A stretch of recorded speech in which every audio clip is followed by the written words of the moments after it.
Hi, everybody. My name is Dr. Poppy Moon, and today I'm going to be talking with you about creative approaches to counseling. Now, I have to tell you that expressive art therapy is my absolutely most favorite thing in the whole wide world. So if you were ever with me for any of my classes, I always try to incorporate some of that into it. And today I just would like to share a little bit about this with you, just to give you a little bit of taste about what creative art counseling is. This is a type of therapy. It's got so many benefits. You can use it with kids that are, really, really small and just starting to, be able to hold something to color, all the way up to people who are over 100. And it's a great way to kind of integrate everything, mind, body, and spirit, to kind of move towards personal growth. Now, one of my favorite things is music therapy. And I'm not going to tell you why, because I want you to see this first, and then I'll explain it to you later. But at the very beginning of all of my play therapy classes or my practicum or internship classes, I will show this, and I would like for you to listen to it and see if you can understand why I do that.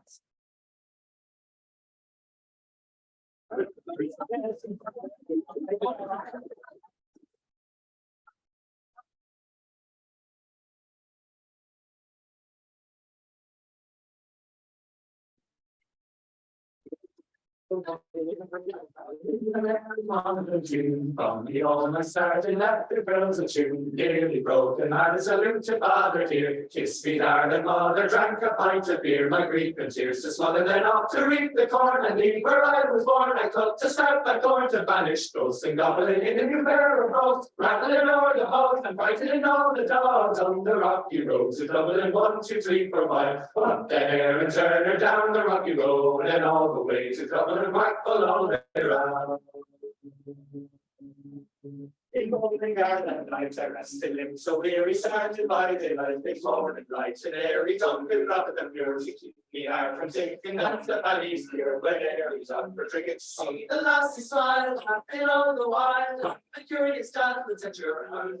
They asked if I was hard, the wages I required till I was almost tired. On the rocky road to Dublin, 1, 2, 3, 4, 5, up there and turn her down the rocky road, and all the way to Dublin, back the lonely round. In Dublin next arrival, I was everything to pieces in the private game. Then I took the stone, along there, I found the lip was stolen in, and something comes behind, and I look behind the ball, and I find it on my skin, the one and fire and for the ball, they send me down the ball. You must say, I should go down the rocky road to Dublin, 1, 2, 3, 5, up there and turn it down the rocky road, and all the way to Dublin, back the lonely round. From there I got away, me spirits never famous, landed on the cages as the sailors captain at the embroidered script, and how we finally went and jumped aboard the car and chattered, paddy. The pigs, I hold some funny rings, some hearty takes the water around me, but and upon the head, I wish this country dead, I'm standing on the rocky road, they soon gone, 1, 2, 3, 4, 5, up there and turn down the rocky road, and all the way to Dublin, back the lonely round. The boys live the food, and they say they call me they began to boil, temporary the things and more there inside, daily and the peace in her eyes. It's good home, and it's fine, and it's making a lot of rain. So I did the rain, quickly clear the way for the long way to go until I'm there, and down the line. There is a town, lucky road, and all the way to Dublin, back below the round.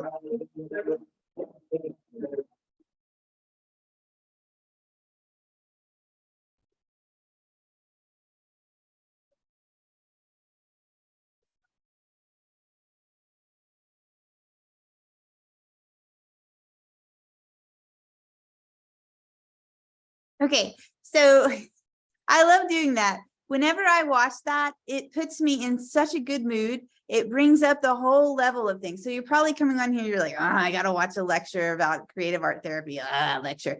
But you see that, and you see the emotion that they put into it, and you see the sounds of all the voices together, and it just lifts your soul. And if you notice, the people at the first, they didn't know that these guys were going to come in and do that. They weren't expecting it. And if you watch the audience expressions all through it, is like they go through these emotions like, are these guys going on? This is amazing. Wow, I'm really being a part of this. And it kind of brings everybody together just from the sound of music. So music therapy is a creative arts therapy that's, you can use it for anything. Say that you were doing a group with a bunch of types of children and you wanted to talk about different moods. You could play a sad song, you could play a happy song, you could play an uplifting song, and all of those together help kids and help anybody just talk about their experiences and their feelings. And that's what creative art therapy is all about. So some things that are important that you know is that art therapy can be a nonverbal process. It lets clients put things that are difficult to put into words or things that they actually can't put into words. Like say that you have a very young child and children, they work through play and they're just not able to verbalize what's going on with you. Using art therapy is something that is super helpful for that. It's also a bridge to verbal expression. So as they create their artwork, they start to feel more comfortable, and then maybe they will share the meaning of their artwork with you. So that is a great way, a great thing about it. So of course, there's tons of benefits to being able to do this. One of those is stress reduction. Coming into therapy sometimes, sitting down and just having to talk, it can be stressful. So if you have an activity for someone that allows them to express themselves and their emotions, such as art therapy, that will give you a stress reduction and stress relief. And it's going to help your client be calmer, and it's going to help them to manage their emotions better. Another thing that it does is give us emotional release. Clients come to us, they are just pent up with emotions. They're having all these feelings, and being able to get these feelings out in a healthy way, in an expressive way, helps lead to emotional relief and some catharsis there. Another thing that I love about it is self-exploration and awareness. Self-exploration, the process of moving forward creatively, gives you new insights and new self-awareness. And you will notice if you use this with your client, they're going to have a deeper degree of understanding of themselves. And they're also going to have a deeper understanding of the experiences as they create through the artwork. It also allows them to have a moment to reflect on things. So as they're doing the artwork, they're feeling calm, their stress is going down. They're able to kind of take a dialogue and take that dialogue through an exploration of the whole artistic process. So at the end of my sessions, when I'm working with people, they'll have their artwork and they'll complete it. And I'll say, tell me about your artwork. And that's all I'll say. I won't say like, what is this? What is that? Explain it to me. Tell me about your piece. Tell me about what you created. What did you learn about yourself through that? You can also see some patterns. We have symbols that represent how we move through our life and what different times look like. And if you have someone that's doing consistent art therapy, you have, I guess, kind of a paper trail. And you guys can go back over that and say, here's where we were when we first started therapy. Here's your artwork now. What do you think has changed over this time? And that's very, very helpful. Another thing that creative art therapy does, it gives us a sense of empowerment, creative empowerment. Clients can give themselves over to the creative process. This can give them a sense of control, and that translates to other parts of their lives. It gives them a greater sense of agency, a greater sense of autonomy. And it also gives people a safe space where they have control over their life, even if the rest of their life is overwhelming and absolutely crazy and very hard to live in or to deal with. It gives them a feeling like when I come into the art room, when I come to do expressive arts therapy, I have a sense of myself. I can be calm in myself, and I can have some control, even if it's for an hour. At least at this place, it's safe and I have control. Processing trauma. When a traumatic event has happened to somebody, it's hard for them to talk about it. And sometimes talking about it can re-traumatize them. So being able to have expressive arts therapy where they can communicate and process their trauma without having to articulate it verbally is a really great thing. And like I said before, it's a safe space. They know that they can come in here. There is no judgment. There is no fear of re-traumatization. And art becomes a process where it's a container for their emotions, and it's giving them a sense of emotional safety. I like it also because maybe at the very beginning when they come in, they can't talk about it because it's just too much. But over a period of time, they can look at the artwork that they've done, and then they can start to tell the therapist a story. And that's what you want clients to be able to do, is tell you that story, and you listen to that story and you validate it, and you understand. It's also wonderful because it integrates your mind and your body and your spirit. Talk therapy is just one thing, but if you're thinking, if you're making something, it just brings out a whole new level of being able to have someone else understand you. I have enjoyed working with older people, geriatric people, with their artwork. A lot of times they'll start to feel like, oh, I'm getting older, I'm worthless, society doesn't need me anymore, I'm just here waiting until, it's time for me to die. Being able to do these things, they'll create art and then they'll tell you stories about their lives. They will talk about their regrets. They will talk about things that they are proud of.